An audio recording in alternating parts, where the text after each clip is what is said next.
Vamos a revisar farmacología del asma bronquial. Nosotros tuvimos una reunión en fisiopatología en donde tocamos algo acerca de los síndromes obstructivos. Y cuando hablamos de las diferentes entidades que fisiopatológicamente establecen un aumento en la resistencia en la vía aérea, comentamos algo de asma bronquial. Entonces vamos a reforzar un poco de la fisiopatología para entender cómo es que la farmacología va a tratar de establecer un equilibrio en relación al estado, uno, de actividad del músculo liso bronquial, y dos, al reclutamiento de células inflamatorias, que vamos a ver que son varios factores que van a contribuir a condicionar un daño en la vía aérea de conducción, en este caso, que lógicamente va a tener una serie de sintomatología que siempre va a tener que sufrir a lo largo del tiempo, sea en forma episódica o en forma continua, dependerá de la condición de riesgo que tenga él, su carga genética y los factores medioambientales que se puedan generar. Bien, para nosotros en el asma bronquial vamos a tener que encasillarlo en un estado de hiperrespuesta, una normalidad en donde el músculo liso bronquial responde de manera exagerada a un estímulo que comúnmente no condicionaría un aumento del tono o del estado de contracción de este músculo liso. Al establecerse ese estado de hiperactividad, hipersensibilidad, hiperrespuesta, lógicamente esa vía aérea tiene una tendencia natural a estar cerrada y por tanto generar una serie de alteraciones en los volúmenes, capacidades pulmonares que en algún momento dado se pueden acompañar de cierta sintomatología básicamente asociada a dificultad respiratoria. Los sonidos, los ruidos que uno puede escuchar acompañando al asma o la presencia de la tos no hacen sino establecer que el estado de contracción no solamente se está limitando al músculo liso, sino que también la vía aérea, hipersecreción de moco o a veces una infección agregada o exposición brusca a una alergén ambiental condicionan un mayor desequilibrio en la vía de conducción, es decir, un estado de mayor reducción de la luz a través del cual el aire tiene que fluir. ¿Cuál es el efecto entonces que vemos en estado de hiperreactividad? La vía aérea se ve estrechada. ¿Y por qué se estrecha? Porque hay un aumento de la secreción de moco. Vamos a ver qué mecanismos van a contribuir que las células celulares secreten más moco. Hay edema de la mucosa y con la hipersecreción de moco también se taponan las vías de conducción. Por tanto, el aire tiene mayor problema para entrar y mayor problema para poder salir. ¿Qué sabemos del asma en la actualidad? Es una condición inflamatoria. Por excelencia es inflamación de la vía aérea, con reclutamiento, repito, de varios componentes celulares. Se reconocen en algunos casos condiciones alérgicas, algunos casos, no todos se explican por alergia, no todos son un factor ambiental, un alergeno, exposición, consumo, cambios de temperatura, etcétera, etcétera, que van a condicionar un estado de activación de esa hiperrespuesta. Otros casos van a surgir porque va a haber un gatillador ambiental, ya conocido. Pacientes que son asintomáticos la mayor parte del año, pero justo en el cambio estacional, la primavera, la polinización, etcétera, etcétera, se tornan asintomáticos, asma episódica, ¿ya? Porque sabemos que hay un factor ambiental que domina en ese componente estacional, exposición a una mayor cantidad de alergenos. Dos tipos podemos identificar, una extrínseca que no tiene nada que ver con el ser humano, sino altamente es ambiental, y una intrínseca que es la predisposición que él va a tener ya para reaccionar de esta manera exagerada. Entonces, hay un estado de inflamación, que es lo que caracteriza el asma de la vía aérea, repito, con hiperactividad, obstrucción de la vía aérea, y lógicamente ambos confluyen, se suman, se potencian y condicionan a un paciente sintomático. Y la mayoría de pacientes sintomáticos en el asma van a venir con tos. Generalmente es una tos seca, es lo que tipifica el cuadro.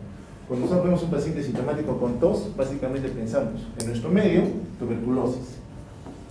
Pero si tiene otras condiciones agregadas a flebima, variaciones en el peso, una exposición, una tensión de riesgo, pensamos en que puede ser un asma bronquial. También los estados de alergia, una rinitis alérgica o reflujo gastroesofágico se pueden manifestar también con tos. Pero en nuestro medio, básicamente, la primera sospecha va a ser tuberculosis. Bien. ¿Qué ocurre en el asma si sabemos que es un estado inflamatorio? Existe una vía final común, al parecer, en donde una célula ya especializada, que es el mastocito, un residente de muchos tejidos, especialmente también a nivel de la vía aérea, es estimulada. Es estimulada a vaciar el contenido que ya previamente ella ha fabricado, ha procesado, ha almacenado y está lista para poder vertir hacia el tejido circundante. Vamos a ver que gracias a esta eliminación, esta secreción inmediata que ocurre, van a suscitar una serie de respuestas que van a exagerar el estado de hiperactividad. Ahora bien, ¿cómo es que este mastocito va a activar esa señal exagerada sobre un estado de vía aérea que ya es hiperreactiva. Primero que nada, él, como repito, ya almacenó en su interior muchos granos que tienen a su vez varios mediadores inflamatorios de reclutamiento, con poder de citoquina, con poder de destrucción inclusive de la matriz extracelular. Entonces hay gránulos que él ya tiene, ya procesado, solamente está esperando la señal de activación para que pueda degranular.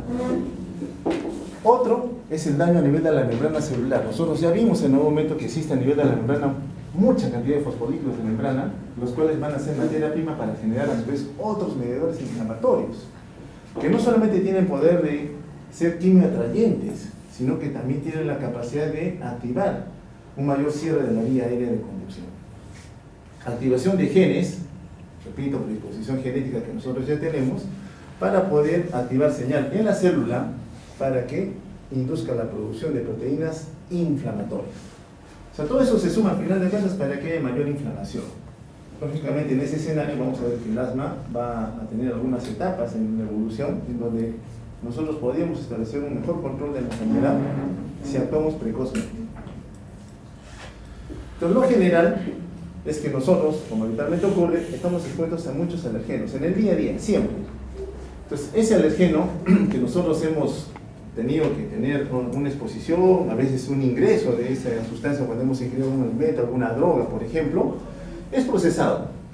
Siempre hay células que están patrullando nuestro organismo y en algún momento se encuentran con un alergeno, lo procesan, o a veces es un componente mucho más grande, una macromolécula, igual lo tienen que procesar y extraer de su componente más significativo, más diferenciado de esa alteración que ha ingresado o ese componente que ingresó ya a la economía. Y una vez procesado, lo presenta, lo tiene que presentar a una célula mucho más especializada, que es el linfocito T. Un poquito de inmunología, porque lamentablemente tenemos que ver esto. Entonces, el linfocito T es el orquestador. Los linfocitos, por decirlo de alguna manera, más capacitados para poder establecer una respuesta ordenada son los linfocitos T y los linfocitos B. Pero el linfocito B está supeditado a lo que el linfocito T le tenga que decir.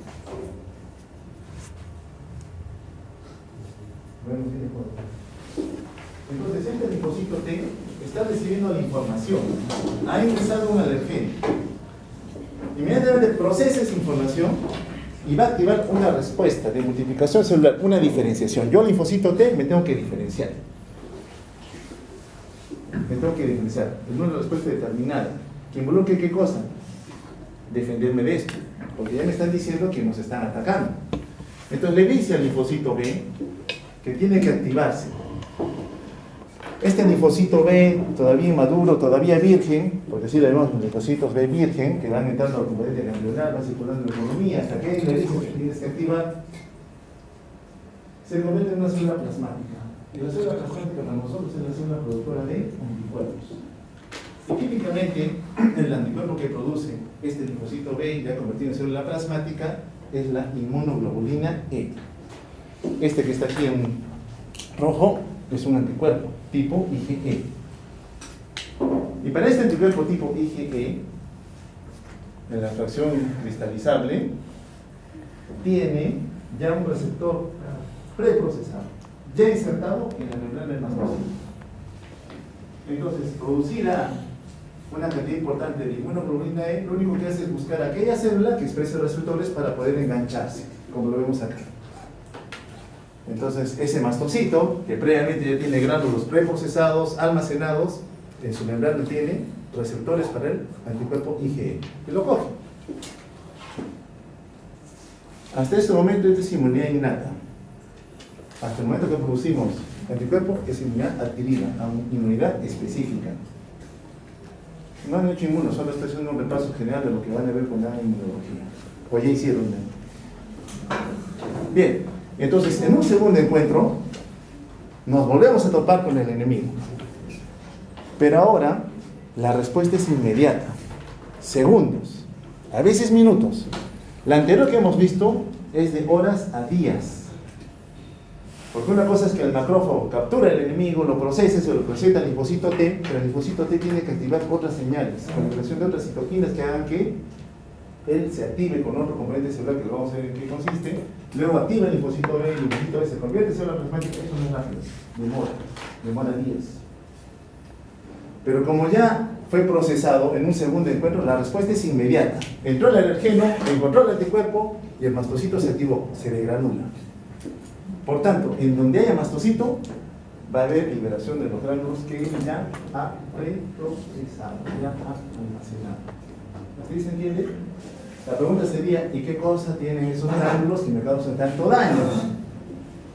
Porque en teoría el objetivo de la degranulación es acabar con el enemigo, pero a veces la respuesta de mi sistema inmune es tan exagerada, tan grande, que causa deterioro en la histología de todos los componentes celulares que están siendo expuestos a esa producción. Pero hemos visto que no solamente es lo que ella tiene almacenado, sino que también parte de esa respuesta va a atacar a la membrana celular. Va a atacar membrana celular de las células vecinas, va a exponer los fosfolípidos de membrana, y a través de estos fosfolípidos se van a generar otras sustancias más que van a potenciar las que él ya había liberado. Por eso hablamos de los mecanismos de activación de la inflamación. Repito, la inflamación es el escenario sobre el cual se mueve el asma bronquial, condiciones y daño. Entonces, aquí tenemos el antígeno, ha ingresado, célula presentadora de antígenos, célula dendrítica, macrófago, lo que ustedes quieran, lo van a ver en inmunología. Lo presenta el linfocito T, y hace un rato veíamos, ¿no?, el linfocito T, lo que a mí me enseñaron, ¿no?, cuando yo estaba en la universidad. Era papayita, sencillo. Pero acá la cosa se fue complicando, porque ya me hablaban, ya no es solamente un linfocito TCD4, CD8. Ahora estamos hablando de un linfocito T con respuesta TH2, T helper 2, subtipo 2. ¿Qué significaba eso? Que aquí iba a inducirse una maduración. Ya no hemos visto el linfocito B, se tiene que convertir en célula plasmática, pero a través de la liberación de estas interleuquinas. Recuerden, a la 4, a la 10, a la 13. Entonces el linfocito B, que está recibiendo la orden, ya está comenzando a producir anticuerpos. Vean que acá toma un tiempo, ¿no? Va a tomar un tiempo. Presentación del antígeno, activación del linfocito B, célula plasmática, inmunoglobulina E, muchas cantidades, y va a buscar a las células que tengan el receptor. Acá está el receptor de inmunoglobulina E, como ver para IgG, IgM, etcétera, etcétera. Entonces, en ese escenario se liberan más citoquinas. Citoquinas son moléculas de transmisión de señales que localmente te dicen cómo tienes que trabajar. Y una vez que se vuelven a la economía, le dicen a otro contingente celular inflamatorio, ven para acá.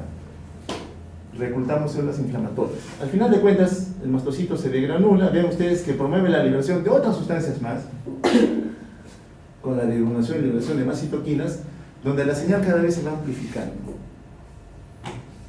Y se van a formar nuevos mediadores. Ya no solamente los que él ya tenía en su interior, sino van a haber producción de otros mediadores más, que van a tener efectos sobre los vasos, vía aérea y atracción de otro contingente celular.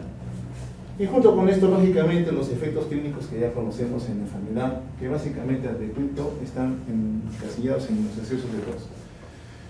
Bueno, ya vimos que este degranula. ¿Qué es lo que tienen esos granulos preformados, prefabricados? Histamina, heparina, proteasas, enzimas que van a ir a destruir la matriz extracelular. Pero es que existe en el tiempo un remodelado de la vía aérea. Factores de crecimiento, interleuquina 8 y otras citoquinas más. Mediadores preformados. ¿Pero qué más hemos dicho? Que también va a actuar sobre fosfolípidos de membrana. Al momento de exponer los fosfolípidos de membrana, se va a liberar ácido araquidónico. Y el ácido araquidónico es una materia prima que tiene dos sustratos enzimáticos que van a intentar cogerla sí o sí: la ciclooxigenasa y la lipoxigenasa. La ciclooxigenasa, cuyo producto final va encasillado a las prostaglandinas, y la lipoxigenasa, cuyo producto final va casi siempre cerrado con los leucotrienos. Y los leucotrienos son potentes mediadores inflamatorios, potentes estimuladores de que se cierre la vía aérea de conducción. O sea, promueve la contracción del músculo liso. Y junto con esto, lógicamente, se incrementan más las señales de inflamación. Esto era lo que revisamos, ¿se acuerdan? Cuando hablamos un poquito de síntomas obstructivos en relación al asma bronquial. Cómo se iban desarrollando estas señales, ¿no? De la sensibilización, me lo presentaste, respondo, produzco anticuerpos, buscan células inflamatorias, donde está el mastocito, ya está la célula plasmática, ya está el mastocito, receptores, y que segundo encuentro, de granulación rápida. Pero esta célula no va a trabajar sola. La célula mast o mastocito sola no va a trabajar. Esas sustancias que libera son quimioatrayentes. Fíjalo a sus hermanos, al basófilo y el eosinófilo, que de por sí también tienen gránulos de depósito, y una vez que han sido reclutados también van a vaciar su contenido. Entonces vemos que ese paciente que ya tiene predisposición, él ya tiene la predisposición, hubo un gatillador ambiental que se sumó, activó esta señal inflamatoria. En una etapa inicial, la vía aérea que está aquí, patente, permeable, que permite un flujo libre de aire, ahora va a ofrecer resistencia. Pasa el tiempo, porque este es precoz, horas, es precoz, hipersecreción de moco, contracción del músculo liso. Vemos que pasado ya más días, horas a días, la inflamación aumenta. La secreción de moco también, y tapona la luz. Ya no es solamente que se ha estrechado, también la tapona. Y pasan los meses, y vemos que la vía aérea se ha modificado totalmente. La capa del músculo liso que antes era delgada, ahora está engrosada. Los residentes a nivel del músculo liso, aunque antes eran solamente macrófagos, linfocitos tipo 1, tipo 2, que vimos cerca del lecho alveolar, ahora son desplazados por contingente inflamatorio. Estas células de acá ya se quedan ahí. Siguen promoviendo inflamación. Y mientras hay inflamación, ya el tejido va a cambiar. Una cosa es manejarlo aquí y otra cosa es manejarlo a este nivel. Es bien complicado. Es un paciente más sintomático, de difícil control, en donde nos requerimos varias herramientas farmacológicas para poder controlar la enfermedad. Repetimos entonces, el escenario sobre el cual nos movemos en el año es un estado inflamatorio, con hipersecreción de moco, hipertrofia de las células que producen ese moco, hipertrofia del músculo liso bronquial y reclutamiento de células inflamatorias. Y llegamos a esto, ¿no? En la etapa final, al remodelado de la vía aérea. Una vía aérea que está prácticamente cerrada. Todo lo que está en rosado aquí es músculo liso bronquial. Se ha multiplicado en el tiempo. Cuestión que no debería ocurrir, porque la luz que me ofrece ahora para poder permitir el flujo de aire está grandemente limitada. Aquí está la inflamación. Todo lo que ven así en color turquesa es inflamación. Post-terapia antiinflamatoria cambia. O sea, este es un paciente que responde de estar inflamado a un estado menos inflamado, pero evidentemente todavía con daño. Bien, ¿qué células entonces están involucradas en el asma bronquial? Ya lo hemos visto, ¿no? El blanco que se va a mover ahí es el mastocito que va a reclutar más, pero previo a él hay una activación de linfocitos T. Los CD4, CD8 representan para nosotros el mayor componente de células que orquestan la respuesta inflamatoria. El que me incline a uno u otro lado va a depender. Los CD8 generalmente son citotóxicos, ¿no? Ellas mismas van a actuar. Los CD4 son los que más inteligentes, ¿ya? Procesan mejor la información y le dicen a cada uno cómo tiene que actuar. Entonces dentro de esto tenemos una respuesta TH1 y TH2, lo que revisamos previamente. El TH1, vean ustedes qué citoquinas produce, totalmente diferentes a la TH2. Interleuquina 2, factor de necrosis tumoral, interferón gamma. En cambio, la otra ya vimos, ¿no? La 4, la 5, la 6, la 9, la 10, la 13, principalmente. Entonces, sea cual sea el factor medioambiental, a veces infeccioso, cambios de temperatura, polen, comida, alimentos, etcétera, etcétera, estimula las células inflamatorias. Aquí tenemos al mast, a la célula mast, al mastocito, que orquestando todo lo demás promueve, o me voy a un TH1 o me voy a un TH2. Evidentemente aquí está el linfocito T virgen. TH0 es el virgen. Ese nunca antes se enfrentó a ese enemigo. Pero una vez que se lo presenta ese macrófago o esa célula dendrítica, que son células presentadoras de antígenos, ya se lo están presentando, este es el enemigo, él induce una maduración. O me voy al lado oscuro o me voy hacia la luz. ¿Cierto? TH1, TH2, el lado oscuro, la luz. ¿Ok?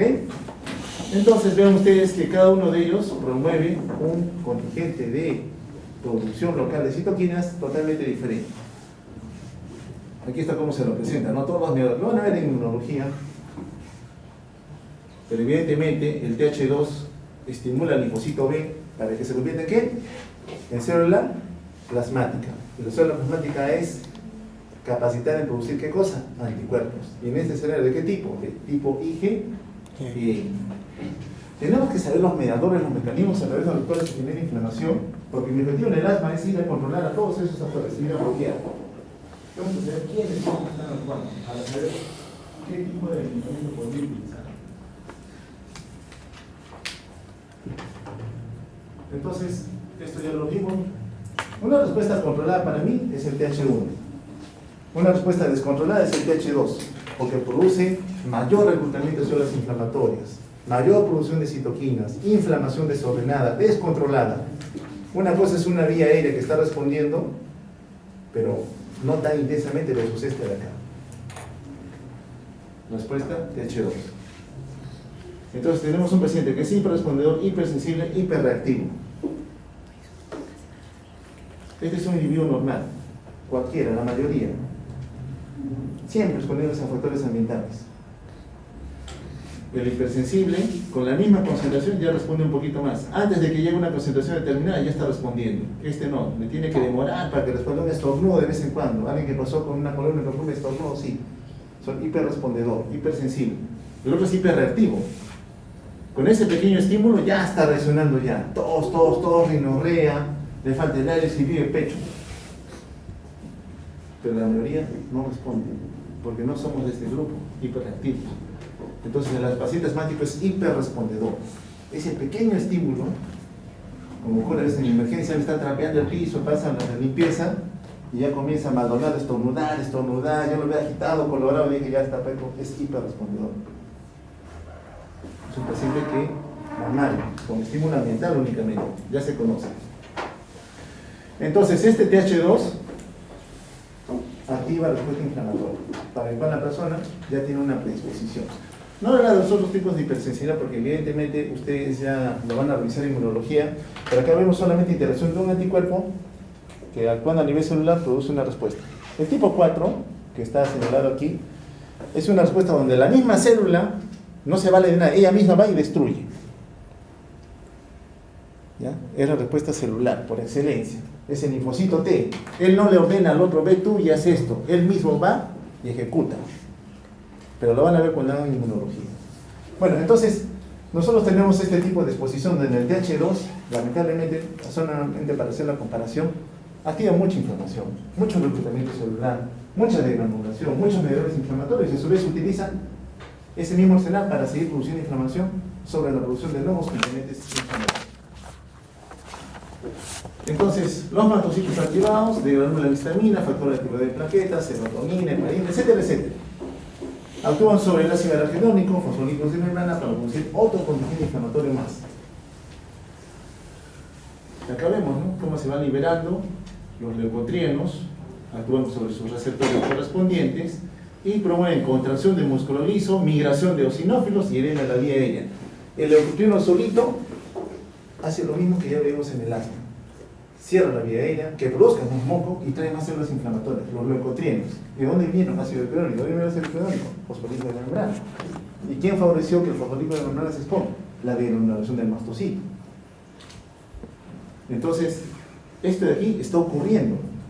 Por eso es que teóricamente si esto ocurre en el asma, pues yo tendría que bloquear la producción de leucotrienos, no, por lógica debería bloquearlo. O bloqueo a su producción, o bloqueo a sus receptores. Entonces, inflamación, cambios, remodelado de la vía aérea, músculo liso que se va a hipertrofiar, células cultoras de moco que se van a hipertrofiar, son hiperrespondedoras, hiperactivas, hipersecretoras de moco. Al final de cuentas todo es inflamación. Todo es inflamación. De ahí que uno dice que este paciente asmático se beneficiará o no de darle algún fármaco con poder antiinflamatorio. Esto lo digo ya para resumir únicamente el reclutamiento, ¿no?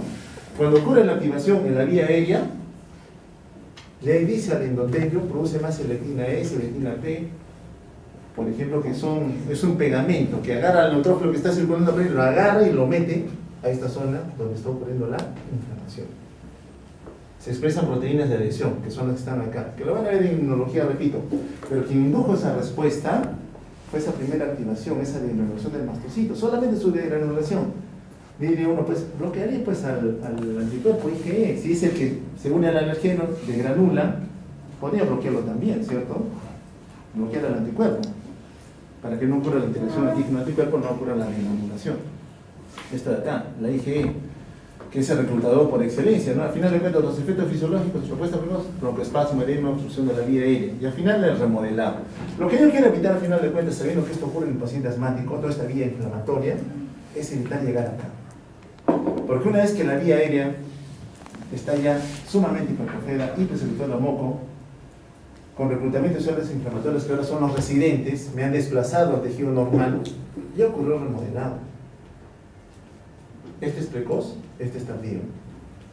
Este es el que en fisiopatología les dije, la mayoría de cuadros obstructivos son irreversibles, ya dejan daño, pero el asma es reversible, por eso se salió de ese grupo. Pero es reversible en cuanto nosotros saltemos acá. Porque si saltamos aquí, ya es tarde. Ya esa vía aérea no va a cambiar, se queda así. Por eso en el paciente asmático tenemos que actuar rápidamente, con el fin de controlar ese estado y evitar la progresión de la enfermedad. Y van a ver ustedes cuando hagan clínica muchos pacientes asmáticos de diferente tipo. De repente en este grupo hay alguno que de vez en cuando de pequeño me dieron inhaladores, se acordarán. Y de vez en cuando me da algunos, todos se me cierra el pecho.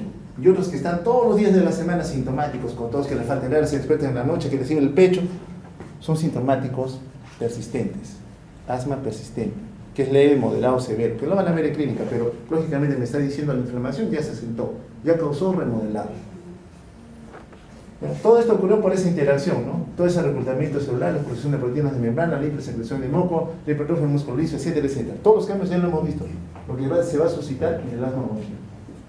Bien, entonces, ¿qué disfunción directamente ya dirigidos a la farmacología podríamos nosotros controlar con el fin de aliviar al paciente? ¿Por qué el paciente viene sintomático?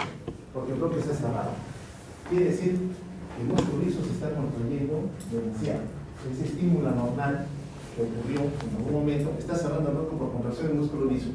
Entonces, uno de mis blancos terapéuticos va a ser trabajar con músculo liso, evidentemente, porque es el que se contrae. Entonces, si yo lo relajo, el bronquio se abre, me despeja la vía aérea. Y el otro componente por el cual yo puedo trabajar joven, polvo rojo, ¿qué ocurre?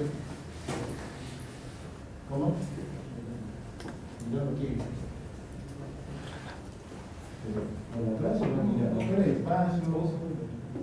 ¿Cómo?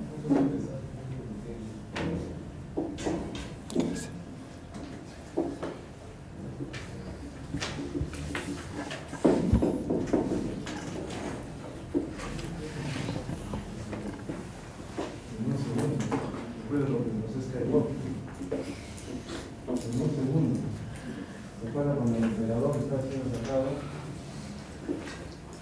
me iban a matar, ¿no? Ellos siguen conmigo para salvar a Pablo. Bueno, no digo que es. ¿Has visto? El episodio 3, la venganza de los chineses. Ahora todos están con Juego de Tronos, ¿no? Para la otra temporada va a haber Juego de Tronos, me parece que esa es la tendencia, ¿no? Con eso no voy a decir mi presa, porque ya es un poco desfasado. Bien, entonces estos son mis dos blancos terapéuticos en asma bronquial. Músculo liso, que tiene tendencia a cerrarse, y estado inflamatorio. Ya hemos visto que la inflamación domina todo en el asma, ¿cierto? Tenemos que buscar un poder antiinflamatorio. Bien, ¿qué recordamos de la activación del músculo liso? ¿Quién supedita su activación de que esté relajado o esté contraído? Regresamos a nuestro nuevo sistema autónomo, antiguo en realidad. Miren ustedes que la descarga simpática adrenérgica relaja el músculo liso, favorece un estado de broncodilatación. ¿Y qué es el parasimpático? Con descarga colinérgica favorece broncoconstricción. Entonces, de acá yo deduzco que tendría que trabajar con un antagonista del simpático o con un agonista. Con un agonista. Y aquí, con un agonista, antagonista, colinérgico. Antagonista, porque el colinérgico va a tener tendencia a cerrar al bronco, ¿cierto? Con un anticolinérgico. Ya me voy adelantando solo, sabiendo cómo es el mecanismo de inervación en relación a qué tipo de drogas podría yo utilizar. La inmersión enérgica, vean ustedes, se concentra más en vasos sanguíneos y glándulas. Poco en músculo liso, es poco. O sea, sí recibe inervación, pero no en cantidad tan ostensible. Sin embargo, es lo que más utilizamos. En emergencia yo viene mi paciente descompensado, es lo que más utilizo. Pero debo recordar que esa inervación es poca, es pobre. actúa sobre los receptores beta 2. O sea, yo agonista adrenérgico busca el receptor beta 2 y relajo el músculo liso bronquial. La colinérgica, a nivel del árbol bronquial, trabaja con receptores muscarínicos tipo M3. M3.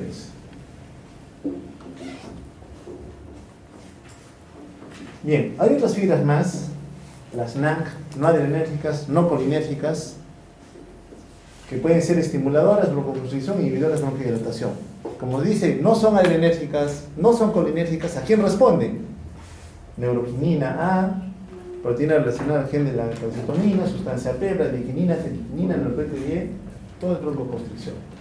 Pero estas sustancias son los otros neurotransmisores que también se liberan en la desgranulación. Psicológicamente también potencian el estado de broncoconstricción. Y hay otras sustancias que localmente también producen estas fibras, óxido nítrico a la cabeza, que produce broncorelajación. Entonces, esa célula al final de un músculo liso o va por uno o va por otro, se estimula por ambos. Solo que el hiperrespondedor recibe una respuesta más exagerada. Ven ustedes, idealmente nosotros deberíamos tener idealmente una respuesta TH1, no una TH2. ¿Y por qué yo hago TH2? ¿Por qué no me quedo en el TH1? Porque ese leucocito T virgen, una vez que tuvo la exposición al alergeno, se inclinó hacia el lado oscuro. ¿Por qué no se fue hacia la luz? Amplio uso de antibióticos. La mayoría, ¿no? Viene un pequeño, un adolescente con tos en la garganta, sabemos que es viral, le damos antibióticos. Esa exposición a antibióticos activa una respuesta TH2. Estilo de vida occidental, la dieta que llevamos habitualmente nosotros. Estamos hablando estadísticamente quién es la población que más reacciona con un TH2. Medio ambiente urbano, la dieta, sensibilización, en el estado de la niñez también. La mayoría nos cuida, ¿no? Que no gateen en el piso, que laven las manos, que desinfecten esto, que desinfecten lo otro. Pero no dejamos que su sistema inmuno madure, que se haga tolerante a algunas sustancias con las cuales siempre va a haber contacto. Y eso también induce una respuesta TH2. Si inclina la balanza, hacia esta respuesta. Bien, ¿cuáles son los efectos entonces, para resumir, que estos mediadores inflamatorios, sabiendo que la inflamación es el mecanismo a través del cual el asma va a verse manifestada, constricción del músculo liso, edema mucosa, hiperemia, producción de secreciones viscosas, y este efecto, obstrucción reversible de la vía aérea. Repetimos, eso en estado precoz, no en el tardío. En el tardío es difícil llevarlo ahí, porque ya ocurrió otro modelado. Entonces, ¿cómo aproximo yo mi tratamiento? Bueno, todos los blancos que hemos mencionado son factibles de poder ser utilizados. Uno, no quiero que haya interacción antígeno-anticuerpos. Por tanto, si tú sabes que el polen, si tú sabes que la lejía de esa marca en particular te produce, no te expongas a ella. Evita la interacción antígeno-anticuerpo. Tú ya lo tienes el anticuerpo. Si sabes que en primavera te da, no te vas a ir a pasear a un jardín de flores, ¿no? No vas a ir. Si eres alérgico, tampoco lo debes incluir. Evito la interacción antígeno-anticuerpo. La otra es neutralizar a la inmunoglobulina E. ¿Por qué? Porque sé que esto no es que interactúa con el gen, degranula el hemastocito y activa toda la respuesta, ¿cierto? Bloquea la inmunoglobulina E. Supresión de la inflamación. Evidentemente acá tengo que usar un fármaco con poder antiinflamatorio potente. A la cabeza es el glucocorticoide. Lo malo es que el glucocorticoide, así como tiene pros, tiene contras. Sistémicamente hablando, el glucocorticoide puede ser muy dañino para nosotros. Antagonizar la liberación de los mediadores, pero son varios mediadores. A todos ellos los tenemos que antagonizar: histamina, serotonina, factores de plaquetas, heparina, proteasas. Podremos, poco difícil. Algunos tal vez, los leucotrienos. Recuerden que cuando el ácido hialurónico va, o me voy con la ciclo o me voy con la lipo, ¿cierto? Ciclooxigenasa, prostaglandinas. Pero hay sustrato. Yo, ácido araquidónico, por ejemplo, estoy expuesto al medio ambiente, yo sé que me van a coger dos. O me voy con ella o me voy con la otra. Si me voy con la ciclooxigenasa, prostaglandinas, activación o producción de tromboxanos, reclutadores de plaquetas. ¿Qué pasa si por alguna condición yo tengo que usar aspirina o un antiinflamatorio cualquiera, que son bloqueadores de la ciclooxigenasa? Yo, ácido araquidónico, me iba a ir con la ciclo, pero como hay alguien que acá me está bloqueando, ¿qué hago yo? Me voy con la lipo. ¿La lipo qué produce? Leucotrieno. ¿Y el leucotrieno qué induce? Respuesta inflamatoria, de glucosa, hiperactividad, etcétera, etcétera. Entonces, solamente por haber expuesto a ese paciente asmático a una droga que me bloquea a esta enzima, produzco descompensación del asma. Me ha pasado, cuando un paciente asmático, porque está con fiebre, lo digo ibuprofeno, diclofenaco, baja la fiebre, pero comienza a hacer broncoconstricción, espasmo bronquial. ¿Por qué? ¿Qué ha pasado? Se ha descompensado la madera, sin infección, antibiótico. Cuando en realidad el causante fue el medicamento que yo le di para la temperatura. No recordé parte del mecanismo fisiopatológico de lo que le ocurre al ácido araquidónico. Bloqueo de los neurotransmisores constrictores. Ya sé que la acetilcolina es uno de ellos, ¿cierto? Los otros que mencioné, los NAC, difíciles de bloquear porque son varios. Mimetizar aquel neurotransmisor que dilata. ¿Quién es? Adrenérgico, ¿cierto? Lo mimetizo, beta 2 agonista. Y aquel bronquodilatador de acción directa. Sulfato de magnesio, óxido nítrico, etcétera, etcétera. Terapia alternativa. O las metilsantinas. Bien, las drogas entonces para el asma bronquial nos vamos a agrupar. Este es el tripal, que se me decía, ¿cuál es el otro libro que te dije que usted me ha dicho que no me lo ha señalado? Ese es el tripal, la mayoría de la teoría que les estoy dando. Bueno, entonces bloqueo a la inmunoglobulina E. ¿Qué es lo que uso? Un anticuerpo monoclonal. Tengo IgE, que es la que yo quiero bloquear. Produzco un anticuerpo anti-anticuerpo. Anticuerpo monoclonal. Todos los anticuerpos monoclonales terminan en AB.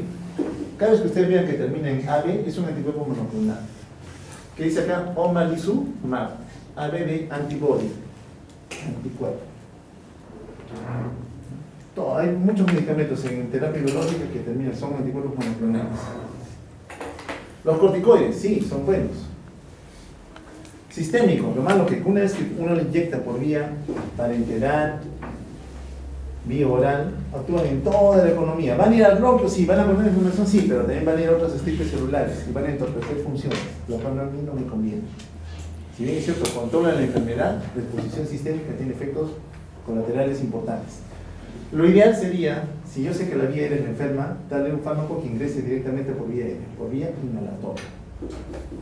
Acá está beclometasona, que es el con el cual yo me formé, y el último que ha salido, fluticasona, la versión mejor poder de control de la cascada inflamatoria. Estabilizadores del mastocito. Si sé que el mastocito es el inestable que está esperando a que venga el alergeno para degranular, puedo estabilizar la membrana. Para que degranule casi siempre tiene que entrar el alborotador. Aquel que estaba leyendo su CDC, volteó un segundo y no sé qué pasó en ese segundo. Calcio. Puedo bloquear. O antagonizar a los otros mediadores inflamatorios. Hablamos de los leucotrienos. Acá están todos los Lucas, ¿no? Montelucas, Afilucas, por ejemplo. Bloquean la acción de los leucotrienos. Hemos visto que potencian el poder inflamatorio, y persecución de moco, contracción de músculo liso. Y los bronquodilatadores beta 2 agonistas, las metilsantinas. Hablo un poquito de metilsantinas porque lo vamos a ver que todavía se utilizan. Que en realidad son de tercera línea. La última opción, no la cogería así, de primero no, ni la veo ni la indico, si la han indicado la suspendo. Porque tiene mucho efecto colateral, es muy tóxica. Y lo que yo quiero es una droga que tenga menos riesgo para el paciente. Y lógicamente los anticolinérgicos. Aquí que estamos haciendo, potencio la relajación, bloqueo la contracción. En el medio están las metilsantinas. Bien, entonces todo esto de aquí está ocurriendo por efecto inflamatorio, en donde el actor que va a ser bloqueado grandemente es el músculo liso que tiende a cerrarse. Empecemos, los anticolinérgicos. Entonces, si sé que la acetilcolina es la mediadora que va a actuar sobre los receptores muscarínicos tipo B, entonces yo voy a bloquear esa interacción. Tengo la atropina, ¿sí? La atropina pues es un bloqueador de receptores, pero es inespecífico. Es cierto que voy a bloquear los M3, pero se va a ir con los M1, M2, M4, M5. Se va a ir con ellos. Y eso a mí no me conviene. Necesito que sea específico. Y aquí me meto con dos. El bromuro de hipratropio, barato, no más de 10 soles el inhalador, versus el bromuro de tiotropio. Este que tengo que aplicar cada 4, cada 6, cada 8 horas, varias veces en el día, y este que tengo que aplicarlo una sola vez al día. ¿Cuál me conviene? Yo, paciente sintomático, ¿el que me aplico una sola vez al día? Pero este de aquí bordea los 100, este de aquí no pasa de 10. Mayor acción sobre receptores M3. ¿Me conviene el M3 con el tiotropio? Sí, pues porque justamente ese es el receptor que está induciendo la contracción del músculo liso a nivel bronquial. Mayormente usados en el paciente con enfermedad pulmonar obstructiva crónica, la bronquitis crónica que vimos. Ahí es donde más lo usamos. Pero a veces en el asmático que no responde, tengo que valerme también de estos grupos de medicamentos. El que nosotros tenemos en el seguro es el bromuro de Hipratropio. Tiotropio comercialmente sí existe, pero como les comento es algo más caro. Los agonistas beta-2 adrenérgicos, hemos visto que sí son útiles, a pesar de que hay poca inervación simpática. Epinefrina, sí, pero es inespecífico, igual que la atropina. Va a ir un músculo liso bronquial, pero va a actuar sobre otras estirpes de la economía, que no me conviene.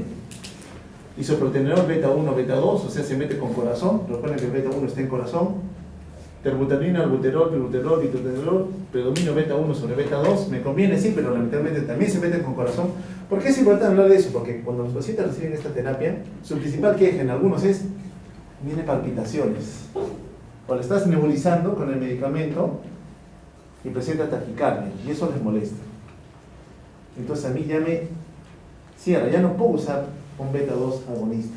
Y si es un paciente coronario, cardíaco, en donde la taquicardia aumenta la demanda y la oferta coronaria es pobre, usar este medicamento con mucho cuidado. Idealmente no. O sea, un coronario, anciano, diabético, hipertenso, fumador, que tenga estado de broncoconstricción, darle este medicamento sabiendo que el corazón va a latir más rápido, va a aumentar la fuerza con más demanda y poca oferta, podría desencadenar también cuadros coronarios, ¿cierto? Entonces no podría dárselo libremente a ese grupo de pacientes. ¿Cómo trabajan los beta-2 adrenérgicos? Aumentando el AMP cíclico, porque estos están agrupados a proteína C, aumentan AMP cíclico. ¿Y qué hace el AMP cíclico? Baja calcio intracelular, disminuye al alborotador, ¿no? Aquel que está causando desorden, bajo al calcio. Pico de acción 30-60 minutos, demora. Ya, AMP cíclico, broncodilatación. Es importante acá recordar a la metilsantina, ¿no? Aquí está la teofilina. La teofilina también hemos dicho que es un broncodilatador. Es una metilsantina, aquella que yo no utilizo. Pero ¿cómo actúa? Este AMP cíclico es degradado también por la fosfodiesterasa. ¿A mí me conviene que haya AMP cíclico en un paciente asmático descompensado? Sí, porque sé que va a relajar el músculo liso bronquial. Pero sé que ese AMP cíclico va a ser degradado por la fosfodiesterasa. Entonces, ¿qué es lo que hace la metilsantina? Bloqueo a la fosfodiesterasa. ¿Y qué induzco? Que aumente el AMP cíclico. Si aumenta el AMP cíclico, menos calcio, menos contracción, se relaja el músculo liso bronquial. En teoría, digo, pues bueno. ¿Qué diferencia tenemos entre los fármacos que relajan al músculo liso? Que sabemos que son dos grupos, ¿no? O son beta-2 agonistas o son los anticolinérgicos. En Lila, vean ustedes, ¿dónde actúan los anticolinérgicos? ¿En toda la vía aérea? Ustedes están viendo, ¿en toda la vía aérea? No, principalmente en la vía aérea de grueso calibre. ¿Y dónde actúan los beta-2 agonistas? En la vía aérea de menor calibre. ¿Hasta qué número de división está ocurriendo la vía de conducción? 16. ¿Y de 17 para allá qué cosa es? Y empieza a controlar el respiro. Todavía tiene un poquito de músculo liso, pero es una vía aérea más de intercambio gaseoso, ¿cierto? Entonces ahí están actuando más los beta-2 agonistas. Claro que estas pueden actuar aquí, pero su blanco de acción no es vía aérea de conducción. ¿Ya? Ahí trabajan más los anticolinérgicos. Por eso hablamos idealmente en el paciente con EPOC, pero lo puedo usar en el paciente asmático. Ya metilsantina, bloquea fosfodiesterasa, aumenta el AMP cíclico. Bueno, trabaja con músculo liso y con mastocitos. Pareciera ser bueno. Pero acá tenemos el inconveniente del por qué nos limitamos. ¿Por qué es un fármaco de tercera elección? Vean su rango terapéutico. En esta concentración debería mantenerlo. Pero a veces damos teofilina, damos el medicamento y comienza a acumularse y comienza a causar al inicio molestias digestivas, algo de molestias a nivel del sistema nervioso central, cefalea, estado de nerviosismo, insomnio, falta de sueño, tremor, vómito, palpitaciones. Seguimos subiendo, agitación, taquipnea, sensación de calor generalizado, hipotensión arterial, delirio, empeora la función cardiovascular, llega a convulsiones, shock, arritmias y muerte. Pasa. A mí me enseñaron, cuando fui al internado, todo paciente asmático le tienes que dar dexametasona, antiinflamatorio y una ampolla de minofilina. Recuerdo que yo un asmático, cuando estaba haciendo el internado, bien cerrado, taponado, silbado, ahí no había saturación, porque siempre como hay ahora, pero evidentemente mi paciente estaba mal. Entonces, como yo siempre había escuchado que tenía que dar lo mismo, agarro, le canalizo la vía y ¡pam!, le mando la ampolla de minofilina. Mi paciente, ¡pam!, hizo paro. Porque el medicamento, uno, no hay que pasarlo en bolo, hay que pasarlo diluido. Primer error mío, desconocimiento, impericia. El paciente salió por si acaso, ese no fue el que se murió otro, no mucho se lo contaré. Entonces, rápidamente pasó de concentraciones que se van acumulando en las horas, en los días, a un estado de muerte por arritmia cardíaca. Hizo palpitaciones, 200, 250 en frecuencia cardíaca. Pero fue algo indicado porque este fármaco lamentablemente es poco seguro. Entonces, entre un anciano, un paciente joven y un niño, evidentemente la población en riesgo. Por eso es que la mayoría no lo utiliza. Si bien es cierto, les repito, tiene un mecanismo de acción que pareciera ser importante, aquí hay mucho riesgo. ¿Qué con los corticoides? Poder antiinflamatorio por excelencia, idealmente por vía inhalatoria. Vean ustedes que aumenta la transcripción de genes que expresan más receptores beta 2. ¿Me conviene que haya más beta 2? Sí me conviene, porque al haber más beta 2, más relajación del músculo liso, ¿cierto? Promueve el corticoide. Aumenta interleuquina 10, 12 y el receptor de interleuquina 1. Aquellos que inhiben la respuesta al TH2. Me conviene también, porque evidentemente es el que está dominando. Tengo que dar una ayudita al TH1. Disminuye la transcripción de la interleuquina 4. Y sabemos que la 4 es utilizada por el TH2. ¿Sí? Interleuquina 4 también promueve mayor producción de inmunoglobulina E. Induce apoptosis, muerte de los eosinófilos y los TH2. ¿Me conviene? También.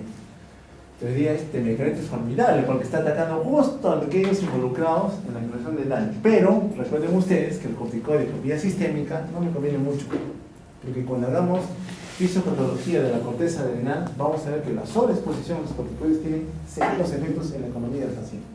Activa otras lesiones más. Y por vía inhalatoria sí es bueno, pero no siempre inducen un control adecuado, porque no sabemos cuánto va a llegar efectivamente allí. Cuando yo me inhalo, el 90% de lo que me voy a inhalar va al estómago. Solo el 10% se mete a la vía aérea. Ahora, de esa vía aérea, ¿va a llegar hasta el final o se va a quedar a medio camino porque vemos que el bronquio está cerrado? De ahí la pregunta, ¿qué uso primero? ¿El bronquiodilatador o el antiinflamatorio? ¿Qué dirían ustedes? El bronquiodilatador, para que el corticoide tenga camino abierto para llegar a aquella zona de la vía aérea que está comprometida, ¿cierto? Por eso cuando usted me ¿qué aplico primero? El broncodilatador. ¿Qué de los cromolins? Un grupo que también lo vi en un momento, ya no lo veo mucho, y mi respuesta es inmediata. Estas ocurren entonces con mastocito, ¿ya? Controlan al mastocito, lo tienen quieto allí, para que no esté buscando una respuesta hiperrespondedor con exposición a algún alergeno. De la vida de los glucotrienos, evidentemente sabemos que el ácido araquidónico es la materia prima usada por ellos, la lipoxigenasa es la que coge el ácido araquidónico, produce los glucotrienos en buenas cantidades. Entonces nos conviene sobre todo en aquel paciente que va a tener que utilizar este medicamento, aspirina. ¿Y por qué? Porque la aspirina bloquea la ciclooxigenasa y al bloquearla induce mayor activación lipooxigenasa. Pasamos a esto, los anticuerpos. Recuerda que mencionamos algo de los anticuerpos, ¿no? Los anticuerpos monoclonales, tipo anti-IgE, el omalizumab. Reduce la estimulación de linfocitos TH2. Aquí vemos nuevamente, ya sabemos esta interacción, células dendríticas, se la presenta el linfocito T, el linfocito T actúa con el linfocito B, el linfocito B célula plasmática, producción de anticuerpos tipo IgE. La IgE busca el mastocito, se pega a él y se degranula cuando ocurre un segundo encuentro. ¿Lo sabemos bien? Sí. Bueno, ¿qué hace el omalizumab? Forma complejos con la IgE, se une a ella, evita que se adhiera a la membrana del mastocito. Por tanto, al no haber IgE, cuando llega el antígeno no va a haber degranulación. Lo malo es que es bien caro. ¿Existe en el mercado? Sí. Idealmente para aquel paciente ya avanzado, en donde el ambiente, cualquier estímulo, va a inducir una respuesta exagerada. Entonces, tenemos esta herramienta también para poder controlar la enfermedad. Bueno, entonces ácido araquidónico, ven ustedes que los corticoides también bloquean la liberación de fosfolípidos de membrana.